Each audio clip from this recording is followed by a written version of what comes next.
Well, Clark, this game is brought to you in HD TV by LG. Life's Good. John Cal, Tom Eads, Ted Valentine, the officials, who have the honor of being selected to govern the title game.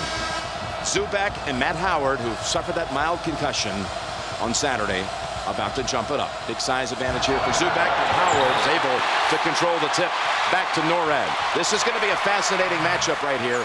Norred and Nolan Smith.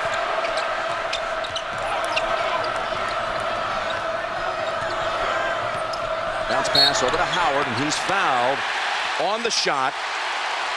Fouled by Lance Thomas. Terrific execution. One of the things I'm going to look at, there are a number of intriguing matchups, Jim. You talked about Smith and Norred, but how about the mobility of Matt Howard dealing with Lance Thomas and perhaps Brian Zubak inside? That'll be something to keep an eye on as well. That one spins out for Howard, the junior who was his league's player of the year a season ago in the Horizon. A junior from Connorsville, Indiana, over near the Ohio border. And he gets the first point of the championship game. Let's see how they match up with Shire. It looks like Norred will match up with Shire. Hayward on Thomas to start. Beasley on Singler. Howard on Zubak. And Shelvin Mack defending Smith. That's Shire. Oh, there are those quick hands that Coach Krzyzewski was concerned about with this team. But Nolan Smith puts it up quickly for two. I thought they might have Norred on Nolan Smith at the other end. Well, I think the matchups to start the game could certainly change throughout the game, Jim, because all of the Butler defenders are quite versatile. They feed it back to Howard again, and a little dipsy-do does not go for Howard. But already you saw there he has a foot speed advantage on Zubak. Shelvin Mack again on Nolan Smith, who has really emerged in this NCAA tournament. Has he ever? 19 points a game in the tournament. And 45% three-point shooting for Nolan Smith. Zubak and Hayward defending. Big size advantage, shot off the mark, pulled down by Norred. Here's Hayward touching it for the first time, gives it up to Mack. Snaps it over to Norred. This is a three. And bounce it out to Singler. Excellent offense that time by Butler as they pushed it ahead, Jim, and got an early opportunity look at the three. I think they've got to make sure they do that as many chances as they get. Thomas left open. Zubak taps it in. He has been a monster on the offensive glass in the NCAA tournament. Almost 5 offensive rebounds a game.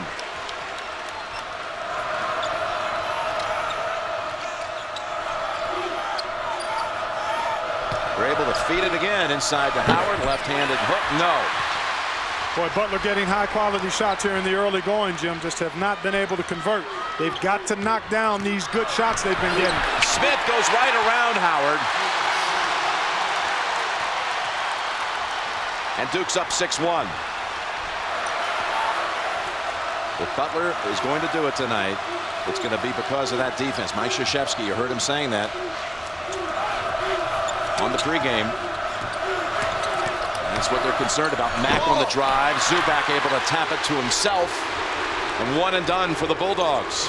Well, I talked about offensive efficiency at the top of the telecast, Jim. 0 for 4 from the floor for Butler, and all 4 shots have been high-quality looks. Thomas in the paint. Back out to Smith. Driving on Mack. Floater. No. Pull down Hayward. Over 3 minutes into the game without a field goal. Hayward trying to change that, but he's pushed outside. No basket.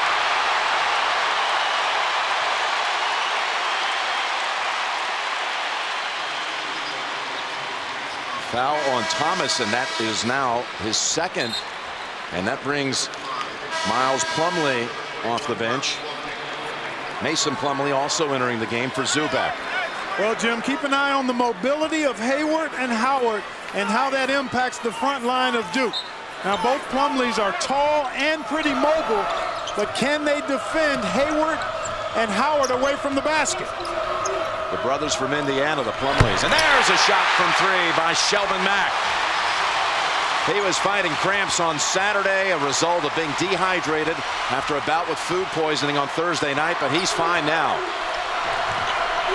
Not only is he fine, he is fearless and excellent off the dribble for the three-point shot.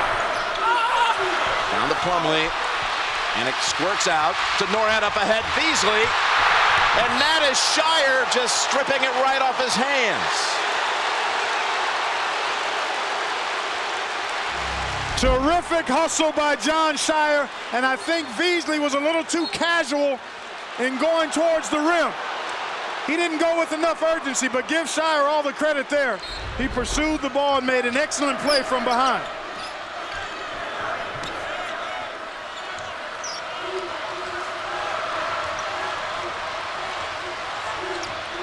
Howard comes out to set a pick. Mack thought about it. Hayward, their top scorer. And now here's Howard, able to squeeze in between them again. A close range shot. Howard's had 3 of them. None of them have fallen. Even though they haven't fallen, Jim, he's shown you he can get the shot he wants against any of the Duke frontline defenders so far. And he's got the feel that if he continues to get that kind of position and those kinds of looks, he's going to start cashing in on them. That was a foul on Norhead. We'll be right back. Jim Nance with Clark Kellogg back here in Indianapolis. Duke to inbound.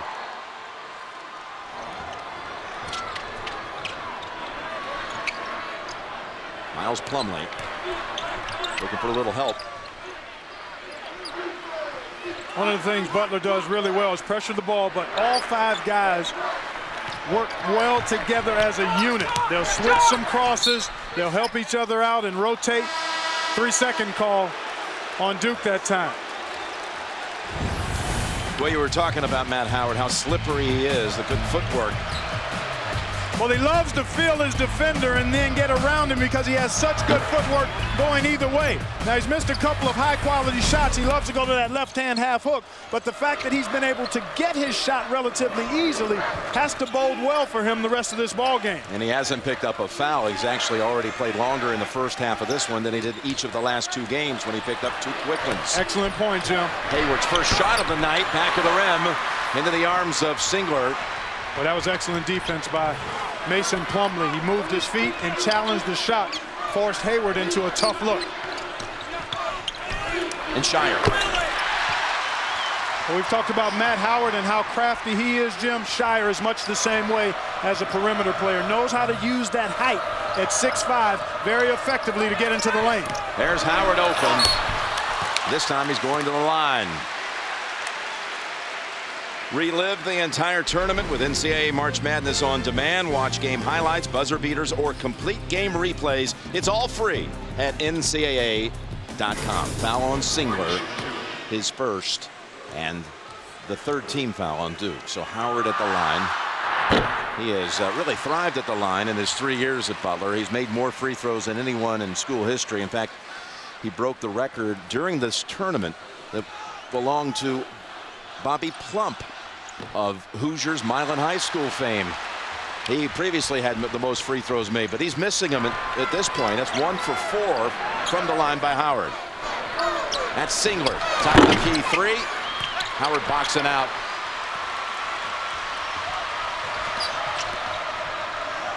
Sean Van Zandt on the floor for the Bulldogs, and there's another 3 by Mack. That's now 17 he's made in the NCAA tournament. You cannot allow him to walk into his dribble behind that 3-point line because he'll lull you to sleep and knock down that 3. He's done it twice off the dribble, Jim. And he reaches in and takes it away from Mason Plumlee. Still on the drive and knocked down by Singler. Blocked by Singler. Zubak and Thomas are returning. And again, Thomas has the 2 fouls. Nice drive here. Good job by Shire to hold his position and delay the shot attempt so Singler could come and get it. That was excellent teamwork defensively by Duke. Shire and Singler denying Mack on that layup attempt. Zach Hahn on the floor for the first time for the Bulldogs, number 3. 3-point shooter he is. They've gone to Singler on Mack to give him a little more size, and there's Howard picking up an offensive foul. Zubak drawing the charge. And that's the thing, just how long can Howard stay on the floor? Well, he lowered the shoulder there, Jim. Yep. He's got the foot quickness, and he's got decent ball skills, so he's got to keep his head up in that situation and just be smarter with the dribble. Brant Stevens is going to monitor his time. He's going to take him out now. Avery Jukes, a senior, in for him, number 24, manning up right now on Zubak. Down low, Singler. Excellent job by Duke. Singler with a much smaller defender there, Jim.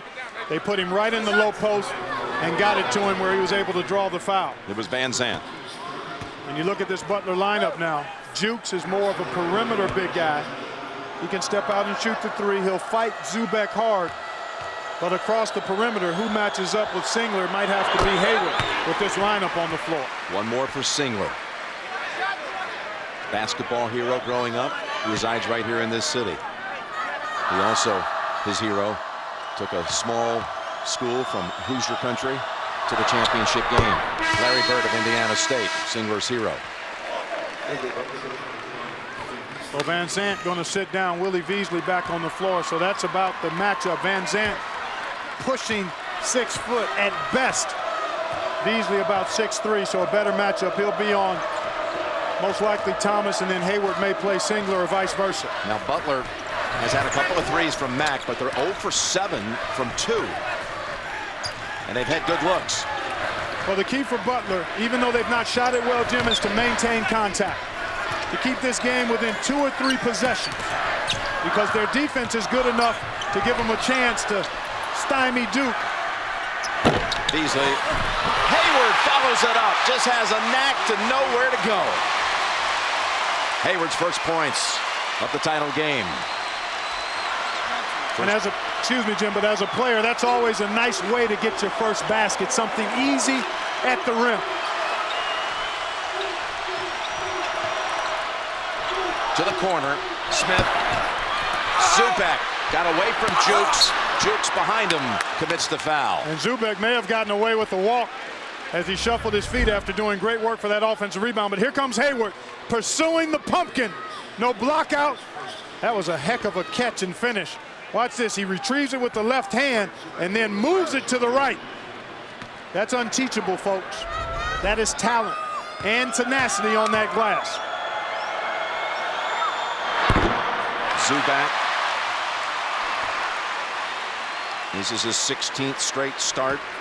He's had a healthy senior year. It's made quite a difference. Plus, he's rounded himself into impeccable shape for his last year. He never even started an NCAA tournament game the first 3 years at Duke.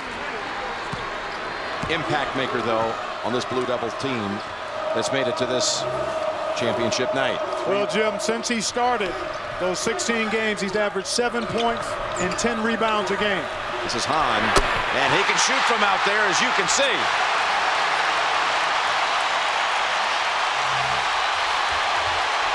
Gives Butler the lead at 12-11.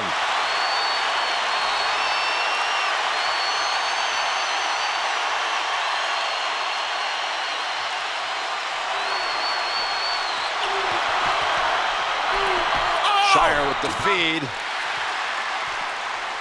Basket by Thomas. Beautifully done. Excellent poise by Shire. He's got a knack for getting into the lane, Jim, and keeping his head up so he can see what's available to him. That's Norrad.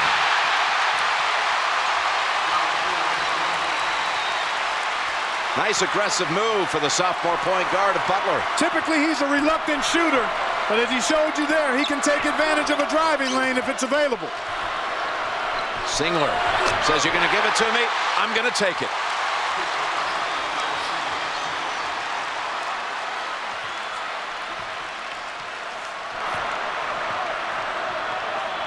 Nice recovery by Butler after starting 1 for 8. They've made 4 of the last 6. Norrad again, not quite enough spin. Well, he lost his balance. He had a layup on the other side, but he was off balance and had to go to the reverse. And this time Norrad commits the foul. And that is his second. So that becomes the first issue on the Butler side. We've had 5 early lead changes here in Indianapolis. Butler enrollment 4,200. That's the smallest school to reach the championship game since tournament expansion, and winning on Saturday, shooting 30%. Duke last won a championship in 01. 5th time they've been a 1 seed since that title. It was the first time they made it to the title game. since that win in Minneapolis. By the way, during the timeout, they addressed a cut above the eye for Zubac. But they addressed it, and he's back on the floor. Smith with one more free throw. Norred had to stay out of the game with the 2 fouls, so Van Zant's out there, and he's handling it right now with Norred sitting down.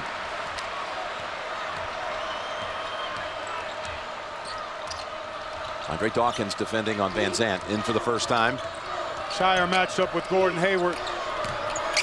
Mack. Howard had a hand on it.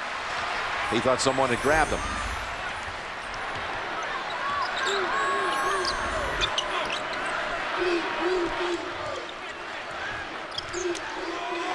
Singler from the wing.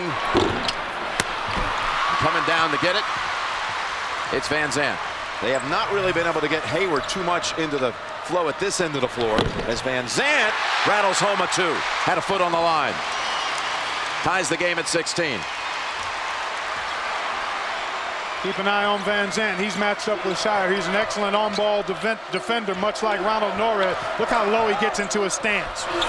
Singler with a swish. Boy, he is so smooth, silky smooth, and ever so patient, Jim. He doesn't really force things, much like Hayward. You mentioned Hayward has not taken much, has not gotten into the offense yet. He got the tip in, but he's not going to force it.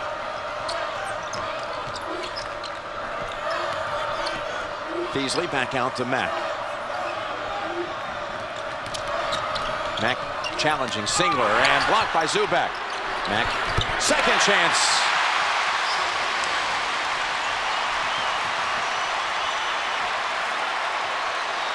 Shelvin Mack with a spirited first 10 minutes of this game. You know, in the 5 career tournament games he's played in, actually 6 now after the semifinal, he's averaged 17 points a game, Shelvin Mack. And it's a call against Shire of Duke, his first. Thursday on CBS, supervillain Russell has his tribe running scared, but has he met his match? It's a new Survivor Thursday only on CBS, America's #1 network. That's Jon Scheyer's first turnover in his last 64 minutes of playing time. That's pretty remarkable, as much as he handles it. He's very sure-handed, Jim. He doesn't take high-risk chances, and his size gives him a chance to see over people as he passes. Howard battling, tipped up. Yes, Beasley.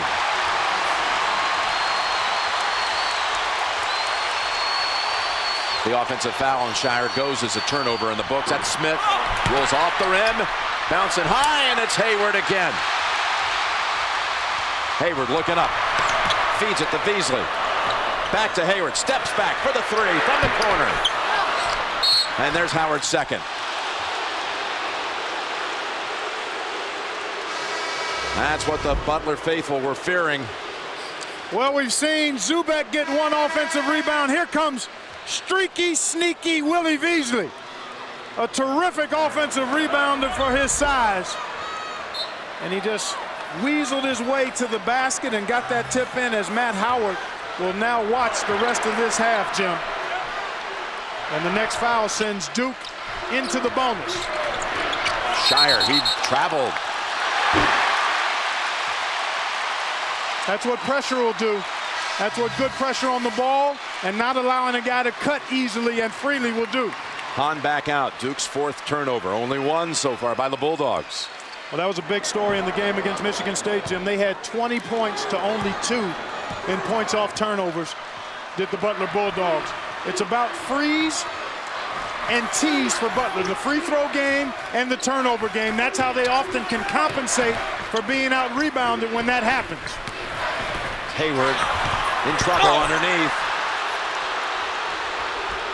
Zubac pulls it down. Shire to Smith. Going to take this one. That's going back to Butler. And the teams are headed to the benches. 7:54 to go in the half, and Butler's up by a bucket. Butler shooting 33% from the field, but leading by 2. It's Coach Brad Stevens, 30 years younger than Coach K. Coach K took the Duke job. Brad Stevens was only 3 years old, and 10 years ago Brad Stevens was fresh out of DePaul, not DePaul, DePaul University, and he took a job as a marketing associate about a mile from here at the pharmaceutical giant Eli Lilly. But his heart said he wanted to be in basketball. Amazing journey to get him and not only to head coaching, but then take his team to the Final Four and championship. And college basketball is thankful that he chose to step into a coaching role, because he's going to be a star, already is, and I think he's got a terrific future. That's Beasley. No call. Gets it back. Only 2 on the shot clock. Singler has it. So a lot of contact there going uncalled, but I don't mind that, Jim. Allow a flow to be established, which these officials have. It's going to be physical, and some incidental contact is very much permissible. Zubac, big height advantage over Hayward. And a weight advantage too, Jim. He's probably got about 50 lbs on Gordon Hayward and used them effectively there. Duke's first basket in 3 minutes. Ties it at 20.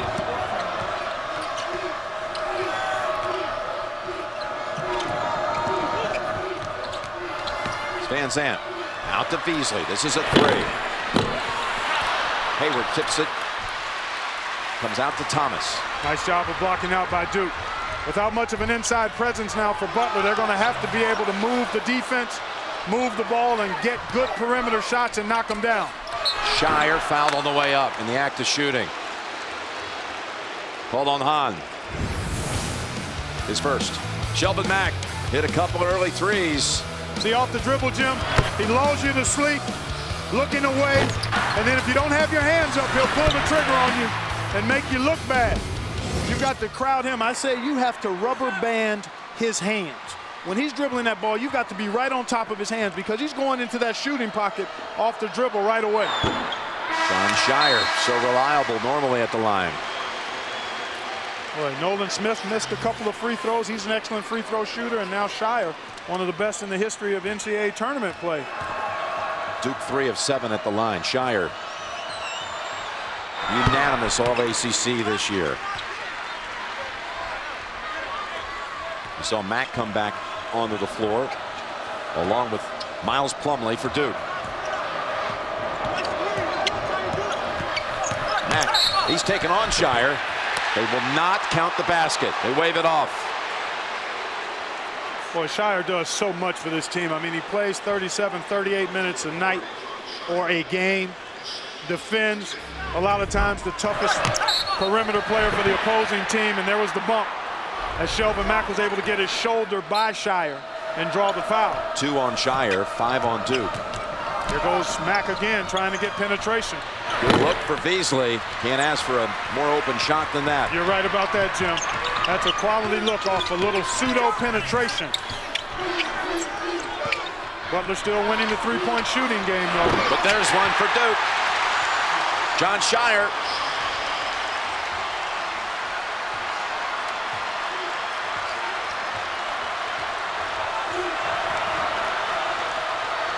Boy, both of these teams play with so much poise, Jim. You won't see Duke get rattled, nor will you see Butler get rattled. That ball knocked out by Duke. Tomorrow on CBS, see what makes NCIS TV's #1 drama.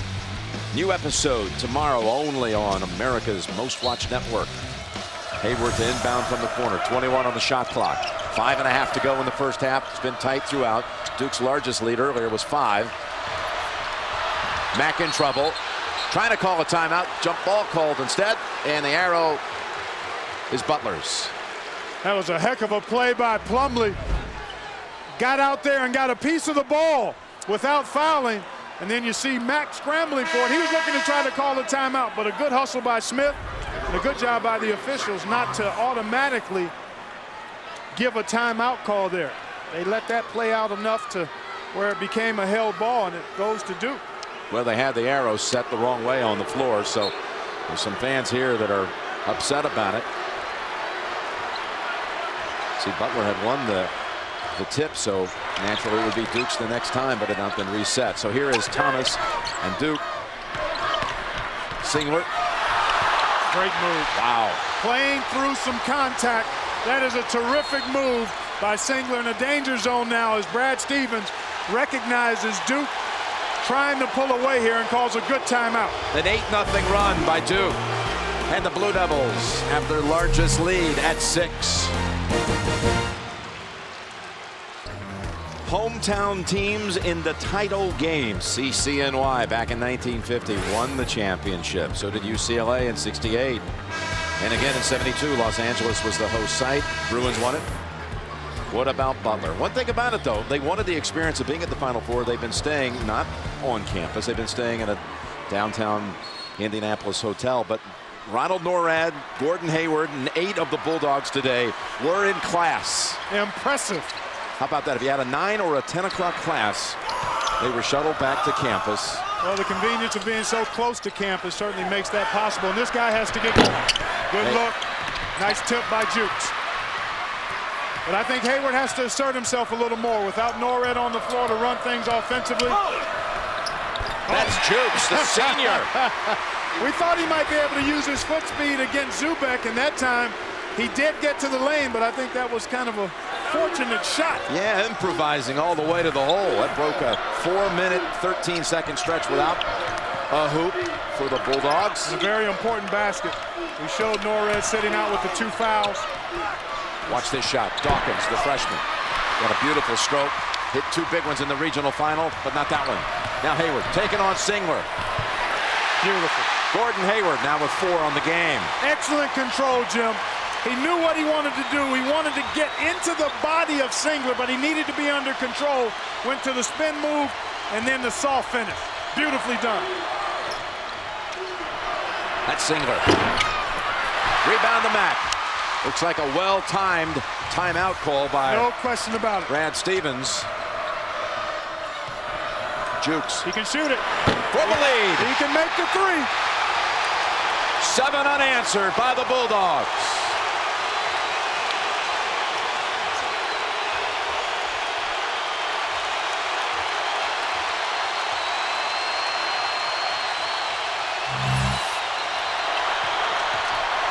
Smith right back, the lead to Duke.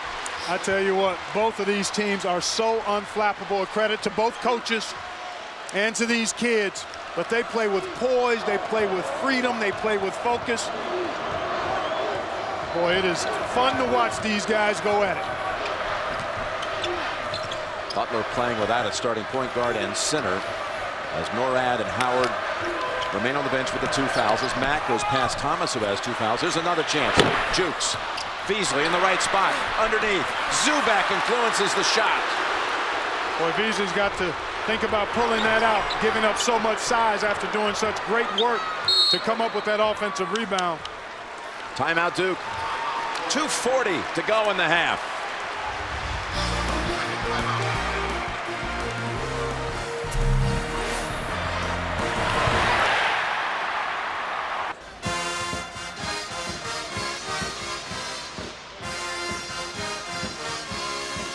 You are monitoring very closely on Saturday the second chance points category in that Butler-Michigan State game.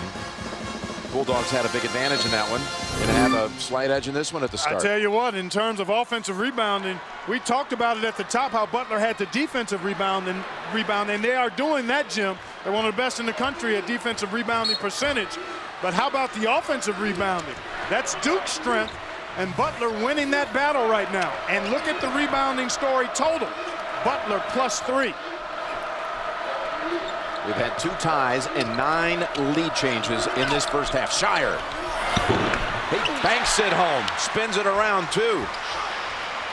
He didn't call that one, Jim. You can be assured of that. But he'll take it. And he's yet to miss a shot from the floor. 8 points for Shire. Shire backing off Van Zandt, although Van Zandt can shoot the 3. You don't want to back off this guy, Shelvin Mack. He'll pull it on you. Right over Nolan Smith. Hayward came bouncing in. Man, there's a call. Some wanted a travel, others thought there'd been a foul earlier. It's going to be a foul call on Duke. Is it jump ball? I think so, partner. All right. We'll be right back to Indianapolis. All season, fans have submitted ideas to improve the fan experience. Now 64 compete in the Coke Zero Brain Bracket. Decide who wins 10 grand. Vote at CokeZero.com. There was a jump ball call, and the arrow belongs to Butler. And Miles Brand remembered here. And the NCAA president who passed away last October, a man who influenced thousands of lives. He sure did. Made a big difference. Very much missed, but his presence still felt. A terrific leader and advocate for student athletes. Hahn, good pass. Oh, Jukes misses the dunk. Got the follow-up, though. How big has Jukes been, Jim? He's got 7 points in the absence of Matt Howard. He's made a 3 and 2 putbacks. Well, 2 in close shots, I should say. Got rim jammed on that first one, but persistence pays. As Shire with the ball bouncing out off a one hop, it's Hahn. There you look at Matt Howard. It's always been about the next guy stepping up for these Butler Bulldogs. They never fret about who's not available, whether it's injury or fouls. They feel like everybody on this roster can do his job effectively when called upon. That's part of the reason they're here. Stripped away. Beasley lost it. Shire had it. Smith waiting on the wing. Cans a 3.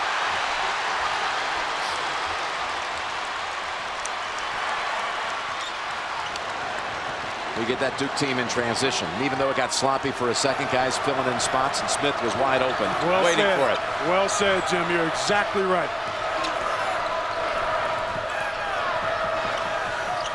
8-second differential, so Butler can't take the last shot. How about a 3 by Jukes? Oh, the senior who started his career at Alabama and transferred to Butler, now with 10 off the bench. Final 12 seconds of the half. He has tied a season high as Jukes. Smith with 5 seconds. Well, it's going to be a reach-in call on Butler. And it's going to be a 1-and-1. Coming up, AT&T at the half. Join Greg Gumbel, Greg Anthony, Seth Davis for a breakdown of the first half. Plus, they'll speak live with West Virginia's Deshaun Butler, who was injured, as you'll recall, in the Mountaineers semifinal game against Duke on Saturday. And the awarding of the AT&T Naismith Player of the Year coming up on AT&T at the half. Well, speaking of our guys in the studio, Greg, and Seth, Greg Anthony said one of the keys in tonight's game would be Butler needing an X factor. Guess who it's been? Avery Jukes with 10 points.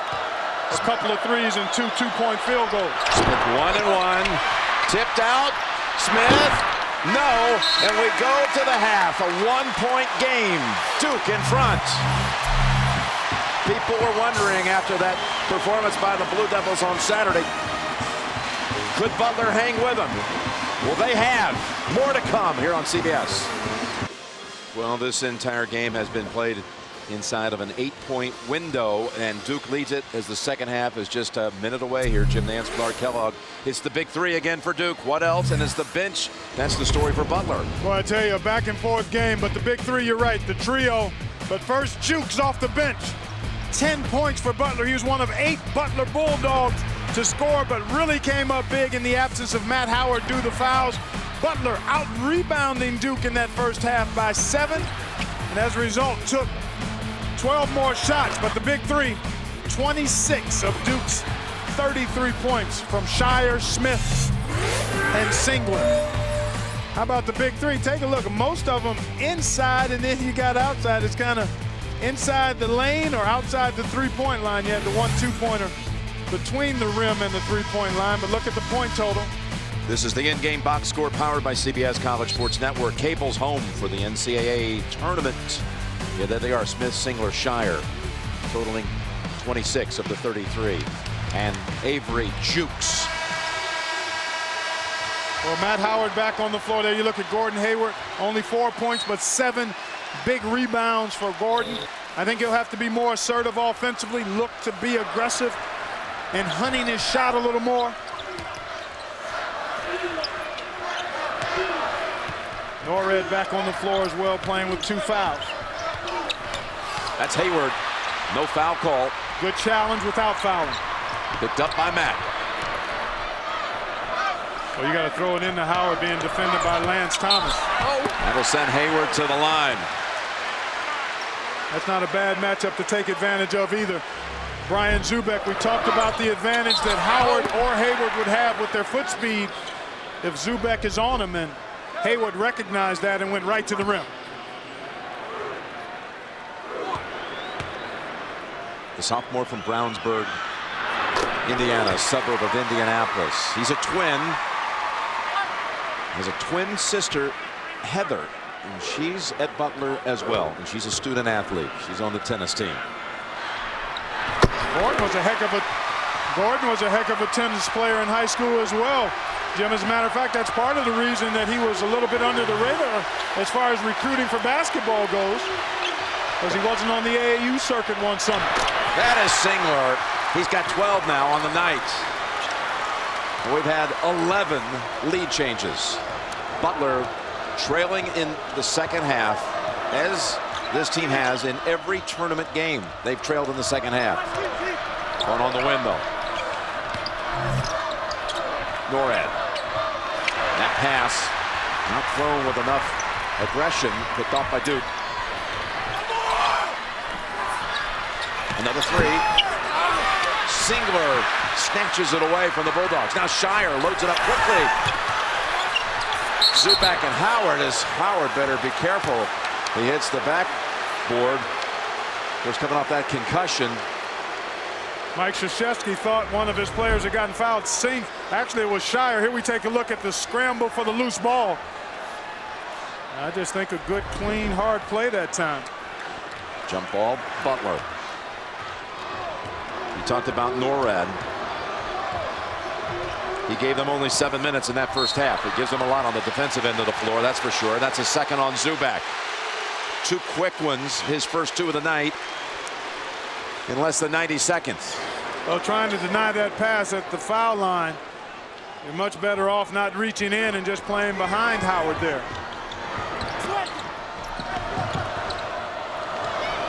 Beasley, senior, rattles out. Boy, Duke has been the more efficient offensive team, Jim. They have not gotten nearly as many shot attempts because of the rebounding advantage that Butler has enjoyed, but they've shot a higher percentage. There you see the numbers. They're right around 50%. Butler at 33%, and the quality of shots for Butler has been pretty good, Jim. They've just not knocked down enough of them.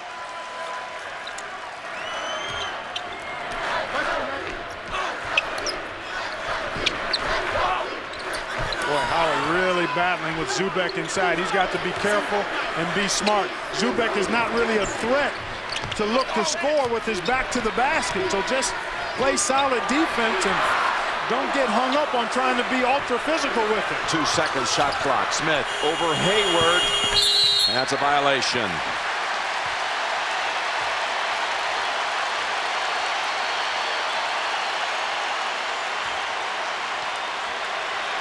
Terrific defense that time by Butler.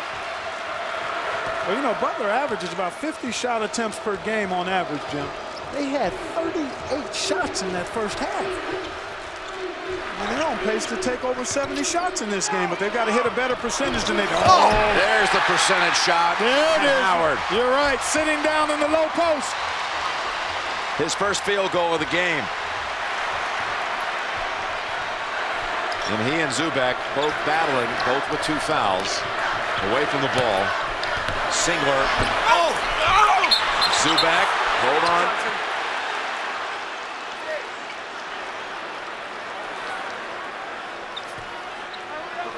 Not sure yet who the foul was called on. Was it on Howard? Yeah, it was on. Yeah, they originally signaled Jukes, who's not on the floor, so it's on Howard, and that will mean Jukes will come in for him. So Howard has his third.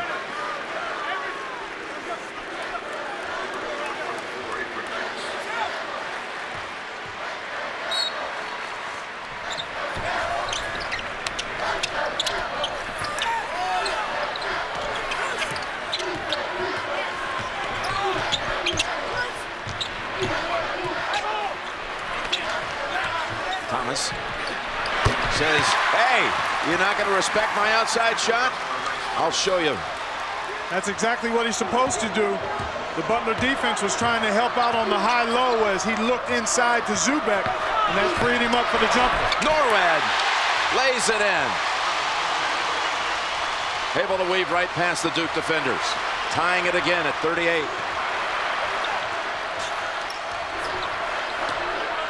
Boy, with Matt Howard not out there to be a post presence, that lane is wide open for Butler. I think Matt, Hayward, and Norred have to really be aggressive in looking to drive against Duke's defense.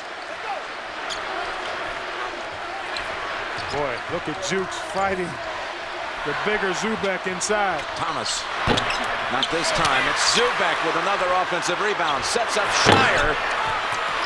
Thomas on the floor, he traveled. Masters Live streams exclusive video of Amen Corner Live, 15 and 16 Live, featured group live, plus Masters Extra showing bonus coverage of the entire field. CBSSports.com/Masters Live and Masters.com.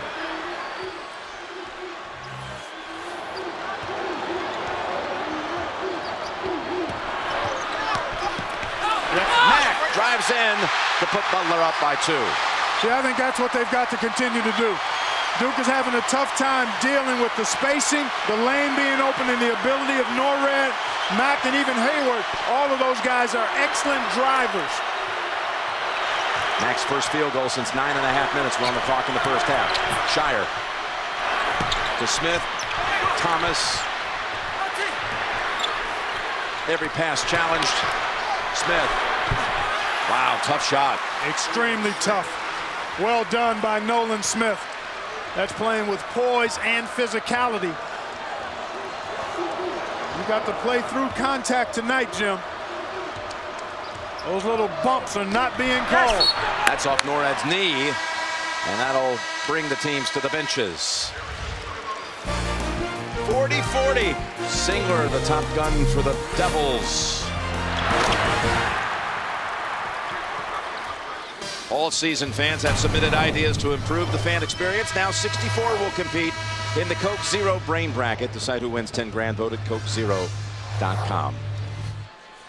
Mike Krzyzewski in pursuit of his 4th national championship. He won his first here in the Circle City in '91. Then again in '92, had a 9-year stretch before he won it again. That was 2001, and this would be another 9 years if he's able to get it tonight. John Shire was at that game when Duke won it in '01 up in Minneapolis. He was there as a guest of Michael Wright on the Arizona team, cheering for the Wildcats, cheering against Duke.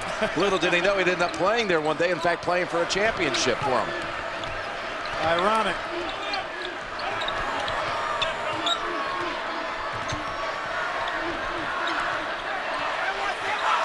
Spread it out and try to let Nolan go to work on his own. He better hurry up.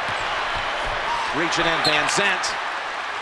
Never had possession to change the shot clock, so it's only a 1-tick possession coming up here for Duke as Matt Howard's coming back out with the 3 fouls. They know Duke is going to try to put this one up quickly. They have to, so Brad Stevens trying to get Howard in there to be a big body to help on the glass. Lobs it. Plumlee got it away in time, and it's tipped up and in by John Shire. Wow. Shire inbounds it. Plumlee did a magnificent job getting it off. He sure did, Jim. I mean, he threw a sweeping hook, didn't he? From about 12 feet that hit the rim. Then Shire, after he inbounds it, goes right to the hoop for the follow-up. Gives Duke the lead. Howard working on Plumlee, puts it up. Tipped up, no. That's his 4th foul. Boy, that is a big call. Matt Howard, number 4. The other end, it was Shire coming in. Yeah, he came in over the top. Terrific work by John Shire. And Matt Howard now with his 4th foul. He's only got 1 speed, and it cost him. I mean, he has to be a little more discreet when he's in the foul trouble that he's in there. You like the young man's effort and intensity, but sometimes discretion the better part of valor. So mark it down at the 14-10 mark. Yep.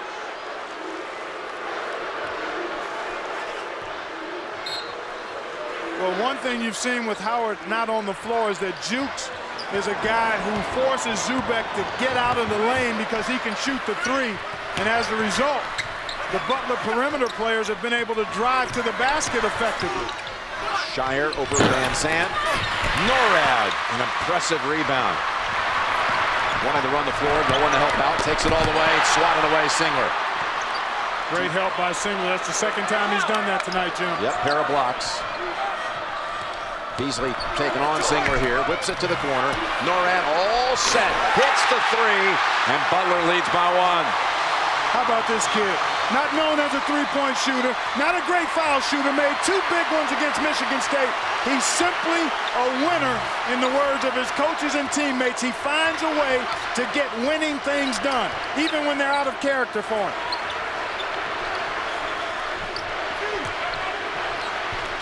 And that's Hayward fronting Singler, but it's off Butler. Duke doing a nice job this half on the offensive glass after Butler was enjoying a huge advantage in half one. Duke with 5 offensive rebounds in this half, Jim. Shot clock at 14. That's going to be on Jukes. Well, that's just a case of not being on balance, and that's what Norrad is telling me. Third foul on Jukes. Wow. That could be large, Jim. They don't have many other big bodies. Got Andrew Smith, the freshman. Yeah, he's the only guy that's actually... Singler step back three. Caught him napping. Excellent work by Duke. They caught Butler napping just a bit, and it cost him a 3. 15 for Singler. Timeout, Duke. Tonight at midnight on the CBS College Sports Network, catch press conferences, reactions, expert analysis on NCAA March Madness Central, engineered by GMC Sierra. What a game Kyle Singler's having. 15 points, 7 rebounds, pair of assists, 2 blocks. His parents in from Oregon. His father right there in the middle, former quarterback at Oregon State.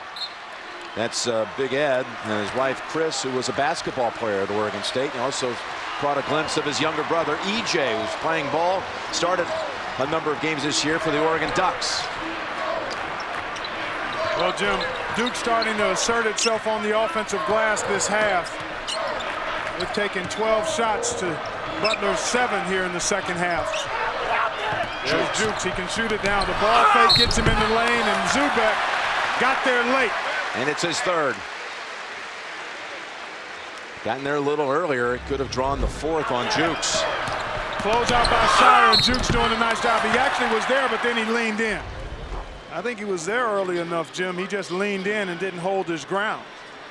Well, we've been impressed, obviously, by Jukes' play in that first half when he had 10 points. He actually has a charity foundation, the Avery Jukes Foundation for Kids. A few years back, he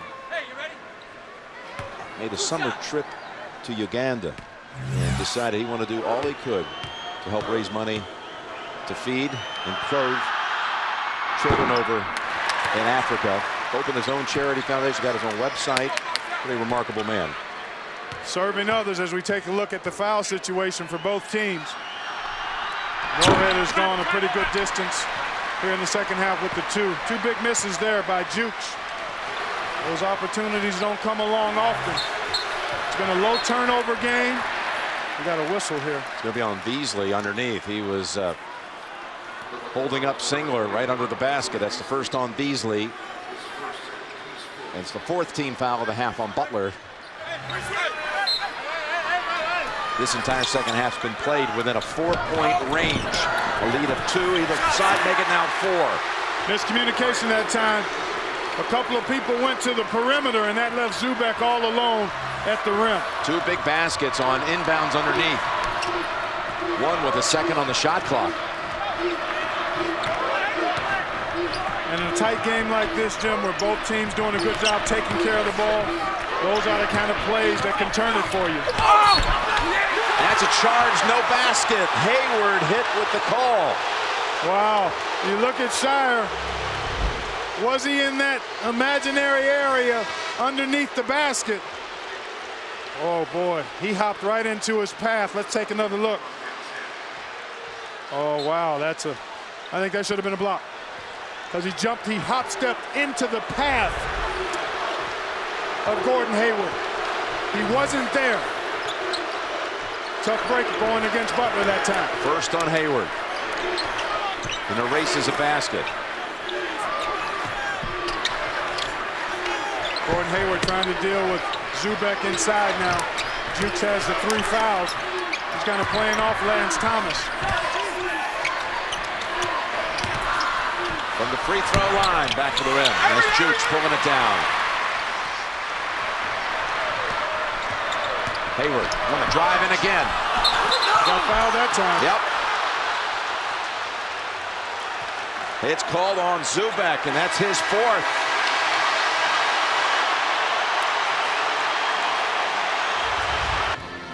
Jim Nance and Clark Kellogg back here at the title game. There's Brian Zubek. He's picked up all 4 of his fouls in the second half. He has all 4 of Duke's fouls, in fact, since halftime. And on the other side, Howard been sitting since the 14-10 mark with his 4. Hayward at the line for 2. Well, both of these teams have left a little cheese on the line, Jim.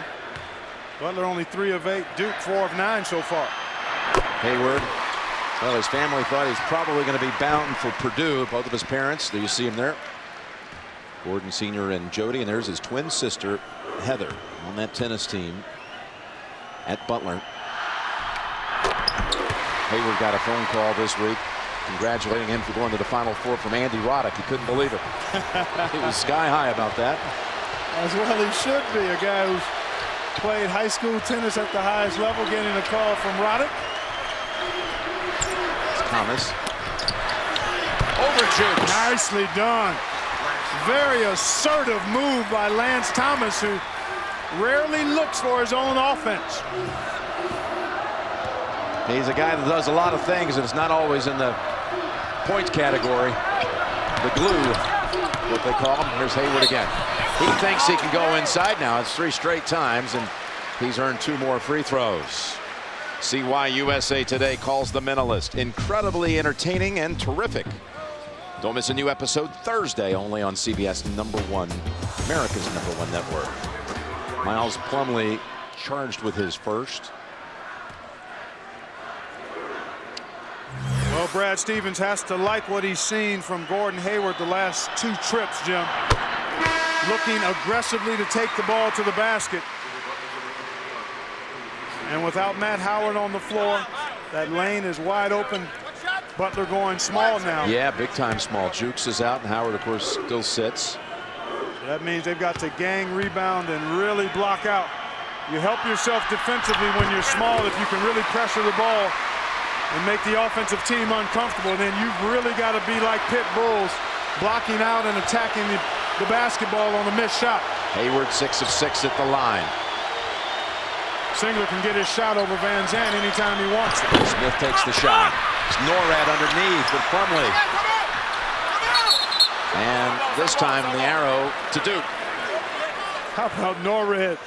That's the way you go in there after a loose ball, like you want it and like you're hungry. Look at this little fella get in there. He timed it perfectly, Jim. Sometimes people think rebounding is about size and positioning. Those things are important, but a lot of times it's timing that supersedes all of that. When do you get there? And how aggressively do you get there?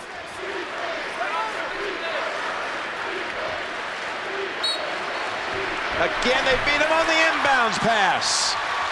Shire gave a little nod to Singler, and he just lobbed it up in front of the rim. That's playing basketball. That's not running a play, that's making a play. Recognizing what's there, and then using your instincts to complete it. Norad misses the short one. He's bothered by the height of Plumlee because he got to the rim comfortably. Ball tapped out by Beasley. This is 3 times in the second half Duke scored on just a short toss inbounding underneath. And in a tight game, Jim, that was an excellent recognition. There you see Shire looked off the defenders a bit, but Singler knew exactly what he was going to do. And Van Zandt, I mean, even if he knew that pass was coming, he wouldn't have been able to do much with it because he was giving up about a foot. But you know, in a tight game like this, Jim, it comes down to free throws, turnovers, and sometimes out of bounds plays that you score on. Shire, and it's Mack The biggest lead of this game, either side, was 6 by Duke. Mack cuts it down to 2. He can get his shot, can he? He uses that strong body to get that defender off of him. He does it legally and efficiently. And boy, Butler's had tremendous success driving the ball this half. Smith lost it on the drive.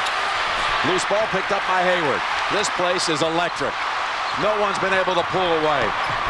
Every single possession challenged, and a foul call against Duke.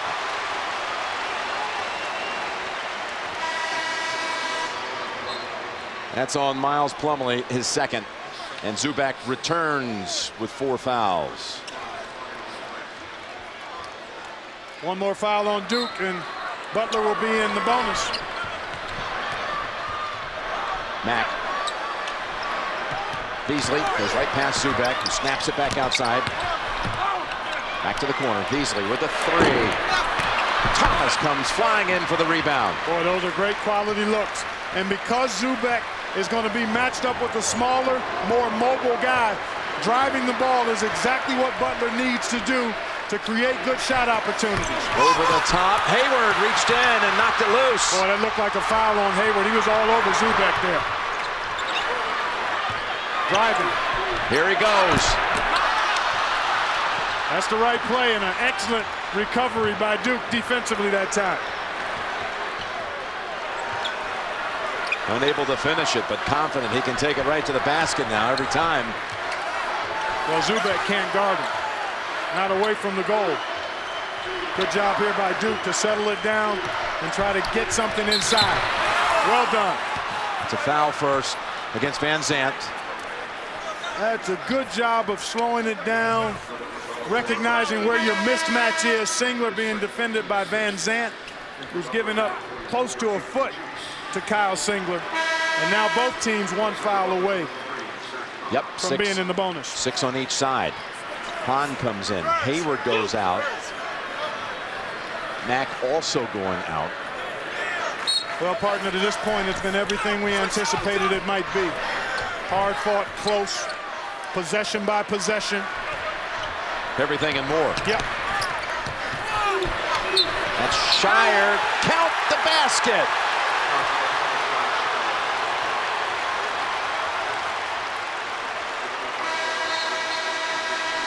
Got the under 8 timeout. 4th foul, 2 on Jukes. Shire can make it a 3-point play when we come back.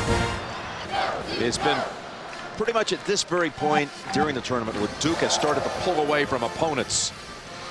They got a chance to go up 5 with Shire heading to the line. Biggest lead, again, it's only been 6. The big 3, though, putting up the bulk of the work for the Blue Devils on the offensive end. That's been the story all year long, Jim. They've already accounted for 40 of the 53 points we see on the board now, and Shire will have a chance to add to it. Matt Howard coming back in for Butler with the 4 fouls. Set for 6.5 minutes. He and Zubac both with 4 fouls, and Jukes now taken out with 4. Well, I think if you're Butler with Matt Howard on the floor, you've got to try to go to him in the post against Zubac, who has the 4 fouls. See if you can maybe milk that matchup a little bit. This is the biggest lead of the second half for Duke. 5-point advantage. Sheldon Mack is not back out there. To Howard. Thomas reaches in, picks up his 3rd. Well, nice job that time. They moved Zubac around a little bit and got a little screen for Matt Howard. And he was just able to beat Thomas to the ball. But now he's got to cash in from the line. He failed to do that in the first half. Yes, he did. 1 of 4. You know, it was pointed out to me this week that there are over 4,000 kids playing Division I basketball. Only 15 can be recognized as an academic All-America, as you see Mack return. 2 of those 15 are in this game tonight, and they're not on Duke. Matt Howard at the line, 1st team academic All-America. Gordon Hayward, 3rd team. Well, for Matt Howard, it's the 2nd time he's been an academic All-American. Very impressive. Hits the 2 free throws and is replaced by Jukes. And it lets you see that you can achieve at a high level between these lines and take care of your business in the classroom too. Shire, that's Norred who got a hand on it, but it comes back out to Smith.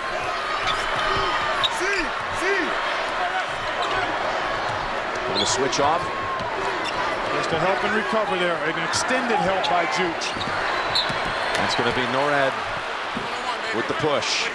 You know, he was looking for that screen because that's what Duke likes to do late in the shot clock with Shire. They'll run Zubek up to that foul line area to set a screen or the three-point line, and I think Norred was trying to anticipate the screen, shifted his body one way, and then Shire went to the right, and Norred was out of position and committed the foul. Howard. See, he's looking for the screen, and now Shire, recognizing that, goes to the right. That's just another good, smart play by Shire. 1-and-1. Howard came back out onto the floor.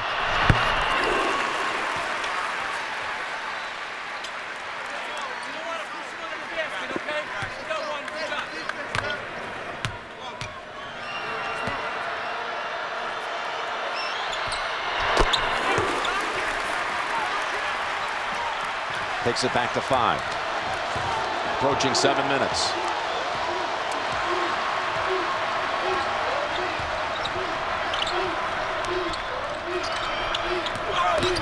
Mack coming in. Blocked. Singler. Singler's 3rd block of this game. And that may have been his best. He was out, he was beaten. And he just kept pursuing Shelvin Mack and got him from behind.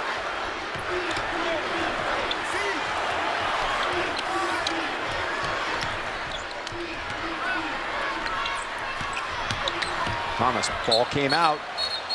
Not sure that was touched. They're going to say it stays with Duke. Singler's beaten, but then he stays with it. All ball. Terrific work by Kyle Singler. Duke's killed him on the inbounds. It's 13 seconds on the shot clock. They've had a size advantage on those baskets they've been able to get other than Shire's tip in. 6 on the shot clock. Howard better be careful. Smith gets past him. Hayward tips it over to Mack. Good job.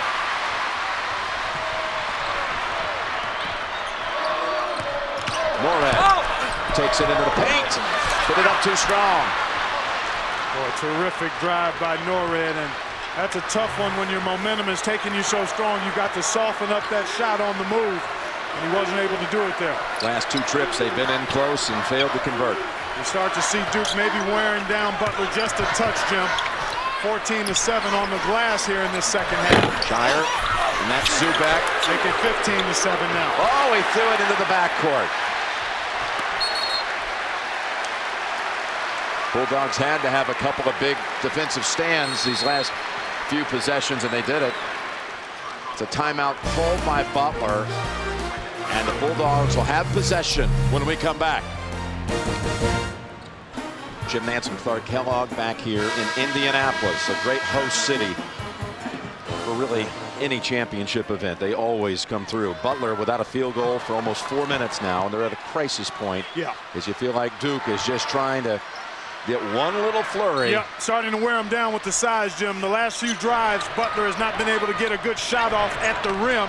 They're going to have to knock down a perimeter shot or two to maintain contact so Duke can't crack this open. Oh my goodness, this is going to be a call. Boy, that's a tough one. Shire thought he got all ball there, and it certainly looked like it from this angle. He just dug in there. We call that digging down on the post player. Watch Shire, he's going to dig down. Oh, he did get his arm. He got all he out. did. Yeah, he didn't touch any basketball at all, so good look at it. 1-and-1 for Howard. Yeah, he knows he got it. That's a look of guilt.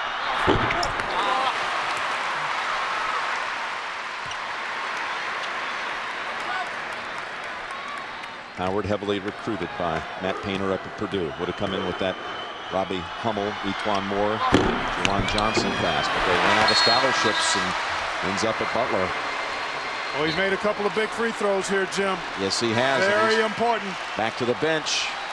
Nice job here to try to play offense, defense with Jukes and Howard.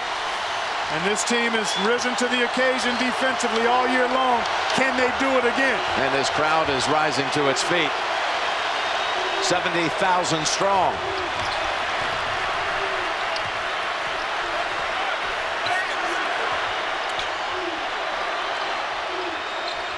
Singler, who's been a big star tonight. Stolen by Norad. Up ahead to Hayward. Thomas comes in and a big collision.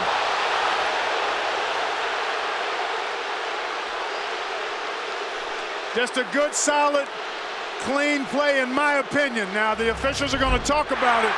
Let's take a look. Yeah, he made a play on the ball. There's nothing flagrant about that. When a guy falls awkwardly, a lot of times the initial reaction is that it's a flagrant. But there's nothing flagrant about that. He reached in for the ball, and it was an awkward fall. It wasn't over-aggressive or excessive contact. It was simply a foul on a high-speed play that led to an awkward fall. Well, they're at the replay monitor reviewing this. It's going to be the 4th foul on Lance Thomas. Yeah, I really think he's reaching in for the ball. They get their arms tied up. As a result, it's an awkward fall for Hayward, and I think it's just 2 shots. That's it, and walk away with that decision. Not flagrant. And that's the right call. His mother, Jody, Father Gordon Sr. 2 for Hayward, who's 6 for 6 at the line in this half.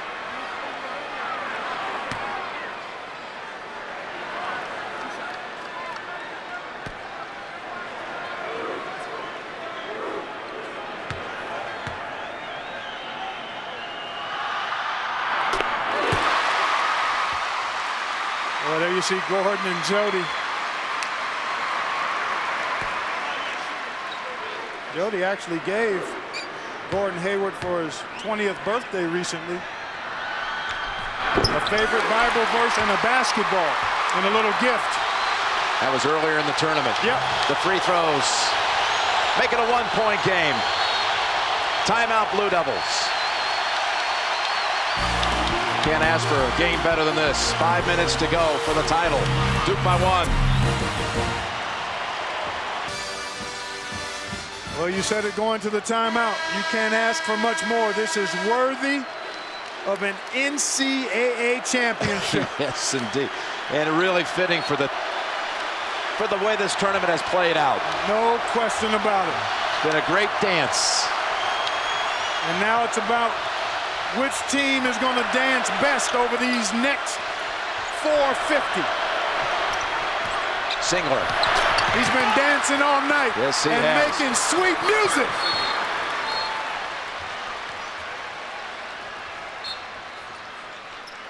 Another timeout called. I think it may have been Butler there, Jim. Timeout, Butler off the Singler make.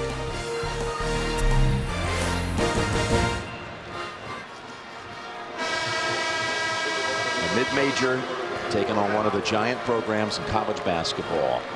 Butler out of the Horizon League. Duke out of the ACC. Coming down to 4:42 to go. Bulldogs have it. Down 3.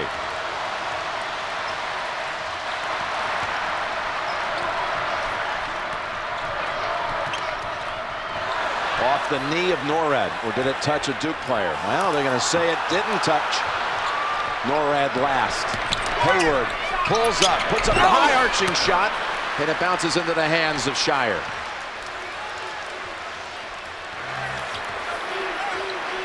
You see the domination of Duke on the glass here in the second half. That's part of the recipe for success. They wear teams down with that size in the paint area. Almost stripped. Boy, Norad is so good at getting his hands on the ball because he stays low and he's active with his hands. Shire, pull-up shot. Tapped out into the hands of Singler. Zubac taking advantage of that extra size he has. He can be blocked out, but he's so much bigger than the guy boxing him out that he's able to reach in and get the tap back. Another possession for Duke, and they will not be in a hurry. Both teams over the limit, so you run your best sets And you probably try to play through Kyle Singler. He's been fantastic all night. 8 offensive rebounds this half for Duke. 5 on the shot clock. Smith splits the defender, puts up the floater, and he's fouled. Well, is this going to be a Duke night or a Hoosiers sequel? You remember the line in the movie before the game?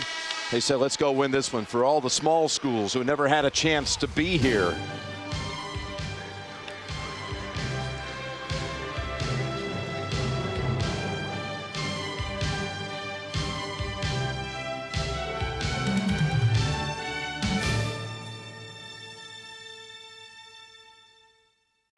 .316 remaining, and Nolan Smith coming to the line to shoot 2 shots.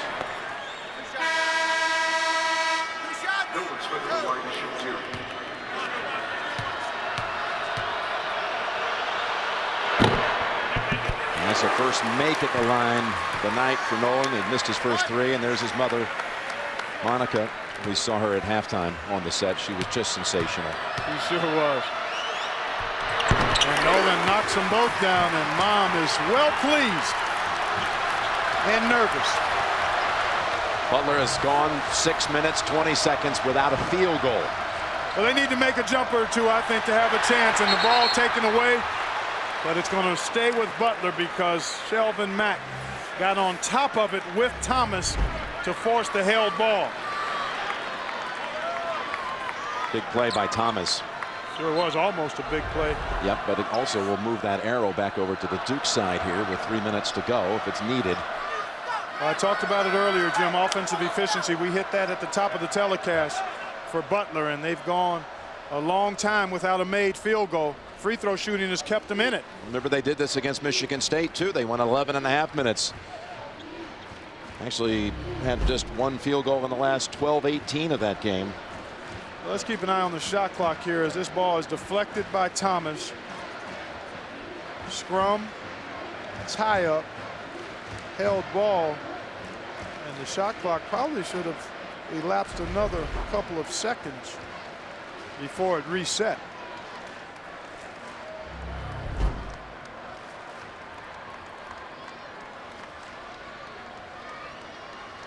They were trying to figure out if there was actually a change in possession. It looked like Thomas had it cleanly, didn't it? For a moment he did. Yeah, and then Shelvin Mack got back on top. So it was an opportunity to reset the shot clock there. So a full shot clock for the Bulldogs as they inbound now. Good piece of work by our officiating crew. They've been, I think, excellent all night. And Smith knocks it out. Shelvin Mack and Matt Howard a little confused there with one another as to what they wanted to try to get done, and it almost cost him again. Hayward's been living at the line in the second half, but has not made a basket. Field goal.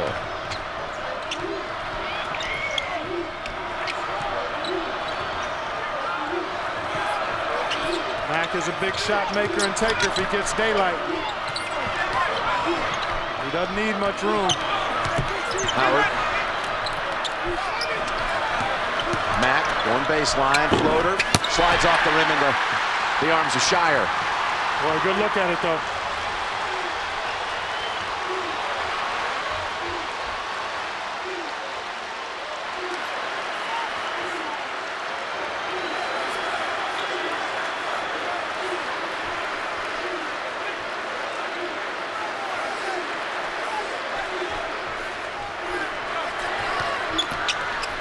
Singler coming around, driving in, and that's a travel call against Singler. He turned that corner a little bit off balance. And that was a good call because Matt Howard was in good position. He slid laterally, didn't jump into the path. I think that's the right call there. Singler lost his feet, and when you do that, it's a walk. Butler has to make a perimeter shot, Jim, or some type of field goal. They missed their last 6. Yeah, they can't get it done all the way if they don't make a bucket. That was a block by Shire. Hayward behind the back, gives it up to Howard, and it bounces in. Minute 40 to go. 1 possession game.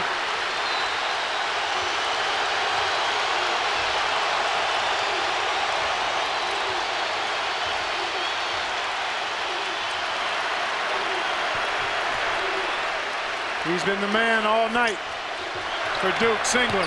Smith into paint, lays it up, no, off the rim. Norad and the Bulldogs taken off. To the wing for the tie. Matt back of the rim. Howard comes crashing in. Keeps it for Butler. That's the shot Mac loves. He loves that pull-up three. You don't need it now, though. It doesn't have to be a three now. Just get a good shot. That's a good shot right there. Howard again on the inside. It's down to one.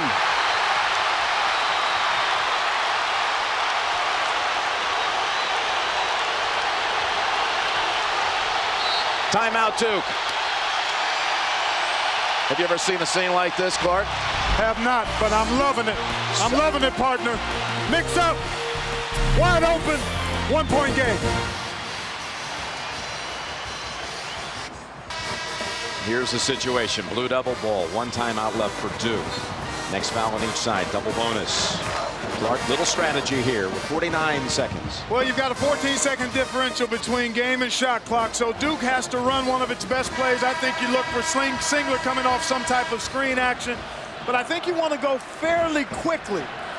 But you want to make sure, as you look at Tracy Stevens, Brad's wife, you want to make sure you get a high-quality shot. Ideally, Jim, you would like to get it quickly. If you don't get a good one, then you use whatever time you need to try to get the quality shots you want. During that timeout, we learned that Howard had blood on his hand. Of course, you can't be out there if you're bleeding. So he toweled off. See, this taped him up, too. You saw Tracy Stevens, Mickey Krzyzewski. This is an ideal time, Jim, really to go 2 for 1. If you have it in your playbook, it's not something that college coaches do on a regular basis, but we know Coach Krzyzewski has coached the Olympic team. So let's see how quickly they try to operate. Not looking for 2 for 1, that's obvious. Singler open shot, short. Oh, and Howard was thrown down, no call. And it was off Zubek's foot. It's going to Butler.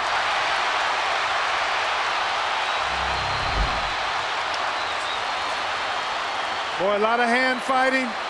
Howard flopped a little bit there, and you saw the ball go off Zubek's foot. Well, Zubek did move him a little bit.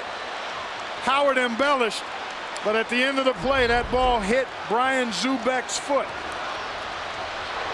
Shot clock is off.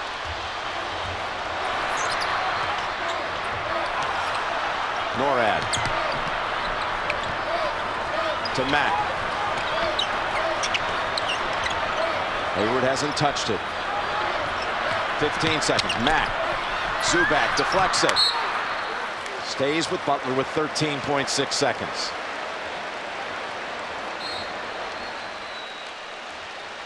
Timeout, Butler.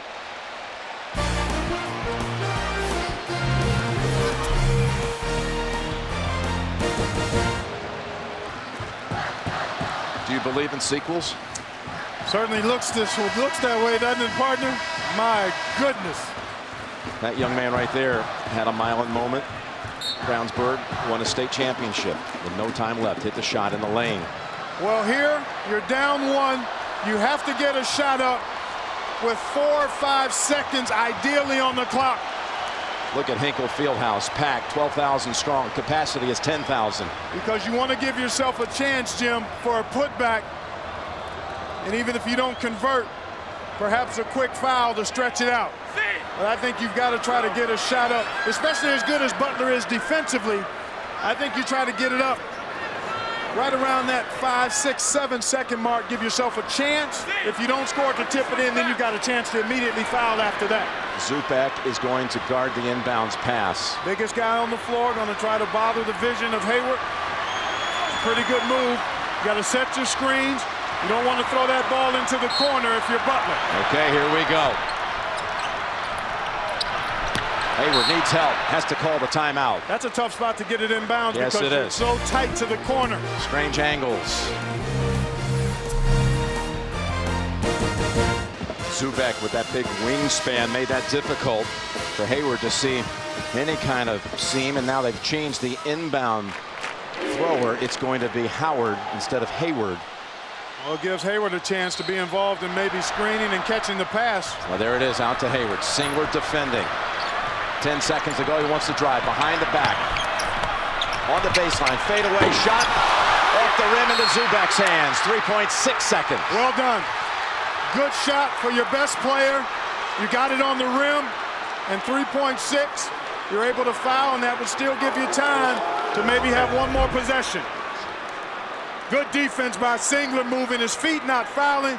Challenged by Zubac. Well, that's good all the way around, and it was right on line. Right on line. Terrific job by Gordon Hayward to jump stop and then lean back. But that's outstanding defense by Duke. Yep, with Zubac, of course, with that long arm, too, it made Hayward launch it just a little longer, you would think. Now Zubac, for the whole tournament, 7 out of 12 at the line. 2 shots.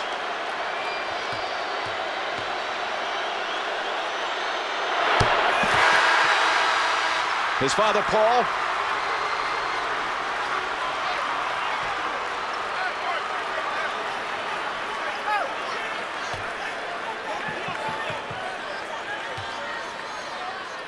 Butler has no timeouts.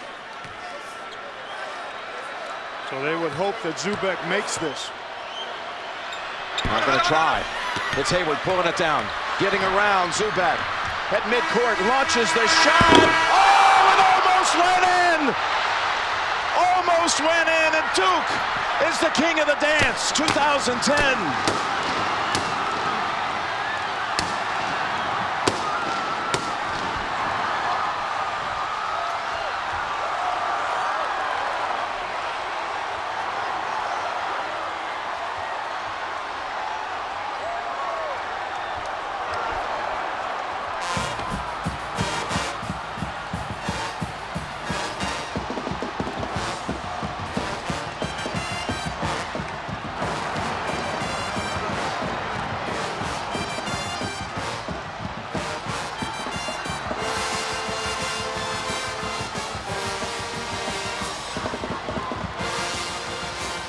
Coach K coming over to console Gordon Hayward.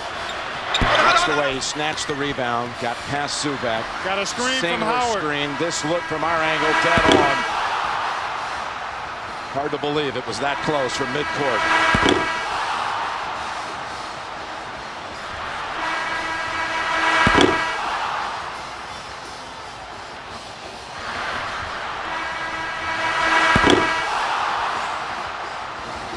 Partner, we've just watched one of the great championship games ever played. No doubt about it. Without question, a classic. There were no losers here. I know Duke is going to be crowned national champion, deservedly so.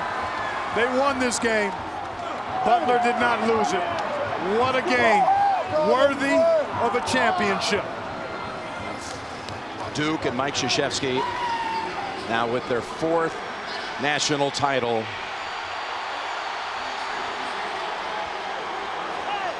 Coach K, there he is. 9 years since the last one. In that span, of course, he led the United States of America to gold over in Beijing, and he'll be America's coach in London in 2012. He so much wanted, though, to come back and give this Duke program another moment like this. He talked often during the tournament when we were around him about how this felt different for him. He has different perspective, very reflective. Now a grandfather of 7. Just an amazing night here in Indianapolis. And once again, Duke and Coach K are the gold standard of college basketball.